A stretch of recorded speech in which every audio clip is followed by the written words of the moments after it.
سچی توبہ اور اللہ کی رحمت۔ کیا آپ جاننا چاہیں گے سچی توبہ کیا ہے اور اللہ کی رحمت کیا ہے؟ کیا آپ جانتے ہیں کہ ہمارے نبی پاک صلی اللہ علیہ وسلم کے پاس جب کوئی گناہ گار آتا تھا تو ہمارے نبی پاک صلی اللہ علیہ وسلم کا کیا رویہ ہوتا تھا؟ ایک ایسا واقعہ جو آپ کے دل میں توبہ کی تڑپ پیدا کر دے گا۔ اگر آپ نے میرا چینل ابھی تک سبسکرائب نہیں کیا تو اسے سبسکرائب کر لیں اور یہ ویڈیو ثواب کی نیت سے دوسروں کو بھی شیئر کریں۔ ایک صحابی حضرت معاذ بن مالک اسلمی بارگاہ رسالت میں حاضر ہوئے اور عرض کیا، یا رسول اللہ صلی اللہ علیہ وسلم، مجھ سے گناہ ہو گیا ہے، مجھے پاک کر دیجئے۔ ہمارے نبی پاک صلی اللہ علیہ وسلم نے چہرہ مبارک پھیر لیا، وہ پھر سامنے ہے اور فرمایا، یا رسول اللہ، مجھ سے گناہ ہو گیا ہے، مجھے سنگسار کیا جائے۔ ہم سب کے پیارے نبی پاک صلی اللہ علیہ وسلم چاہتے تھے کہ خاموشی سے توبہ کر لے اور یہ معاملہ اللہ پر چھوڑ دے۔ انہوں نے جب 4 دفعہ اعتراف کر لیا، ہمارے نبی پاک صلی اللہ علیہ وسلم چاہتے تھے کہ انہیں سنگسار نہ کیا جائے تو صحابہ سے پوچھا، اس کی دماغی حالت تو ٹھیک ہے؟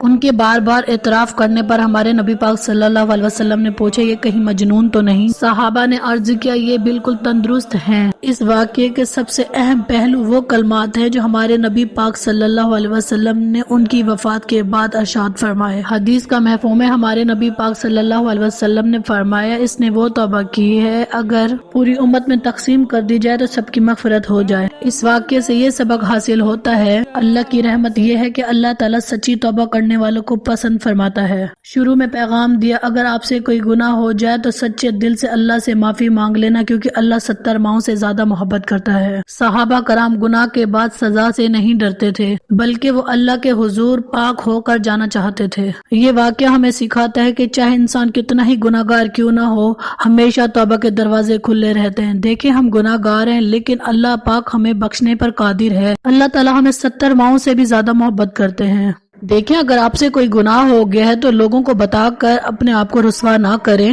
بلکہ سیدھا اللہ کے پاس جائیں، مصلی بچھائیں اور نماز توبہ پڑھیں۔ سچے دل سے توبہ کریں، اللہ کو اپنا دوست بنائیں اور معافی مانگیں۔ یا اللہ، جو ہم نے جان بوجھ کر اور انجانے میں جو بھی گناہ کیے ہمیں معاف کر دیں۔ کمنٹس میں آمین ضرور لکھیں۔ جزاک اللہ۔